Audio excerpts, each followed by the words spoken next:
tu m'as répandu. C'est le jour de la désolation. Il a désobéi. Le jour de la désobéissance. L'Éternel va parler à Jonas. Il va dire, tu vas à Ninive. Il s'enfuit à Tarsis. Il contredit l'œuvre de Dieu. Alors comment voulez-vous être béni?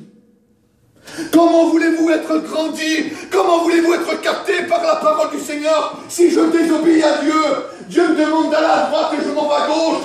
Et là, il connaît le jour d'angoisse, il connaît le jour de frayeur, il connaît le jour de tristesse, il connaît ce jour-là. Vous savez pourquoi? Parce que Jonas, la Bible dit qu'il va toucher les racines des montagnes. Dites-moi quel homme aujourd'hui qui est capable de toucher les racines des montagnes. La Bible dit que Jonas va descendre dans le plus profond de la mer, et là il va se souvenir, il va se rappeler, il va faire le demi-tour, malgré qu'il est enseveli, il fait le demi-tour, il connaît le livre de symphonie, il connaît ce qui va être annoncé, il apprend ce jour de désolation, il est dans le ventre du poisson, et sa prière c'est dans ma détresse, et quand je suis dans la détresse, je suis dans la désolation. Quand je suis dans la détresse, je suis dans la tristesse. Quand je suis dans la détresse, je suis dans l'angoisse. Quand je suis dans la détresse, je connais ces jours. Mais en réalité, on les connaît et on les vit tous les jours. Et vous allez voir que plus que les cures vont basses, plus les jours sont terribles. C'est incroyable, mais c'est comme ça.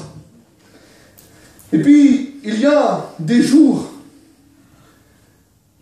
où à des fois tout va bien, hein, et c'est chaud cardimas, par une belle journée, hein, au soleil brillait, c'est bien, impeccable, on est heureux. Et là, il y a un jour qui vient, et j'aimerais qu'on le lise ensemble. Un jour de nuée et de brouillard. Un jour où on ne voit plus rien, il semblerait que nous sommes dans la fosse. Et il y a eu un homme un jour qui est descendu dans la fosse avec les lions. Et ce jour-là aussi, lui, il l'a connu, ce jour-là. Il a connu ce jour d'angoisse. Il a connu le jour de désolation. Il a connu le jour de tristesse. Il a connu le jour, de ténèbres. Il a connu ce jour, mais il connaissait Dieu. Alors, en réalité, il n'y avait pas de souci pour lui. Pas de problème. C'était un jour que Dieu avait marqué. Il avait dit, Daniel, tu descendras, mais tu n'arriveras à rien. Tu es dans mon plan, tu es dans mes mains. Il n'y a pas de souci, même que tu descends dans la fosse. Tu es mon serviteur, je t'ai choisi. Et comme tu es dans ma main, nul ne peut te ravir. Amen.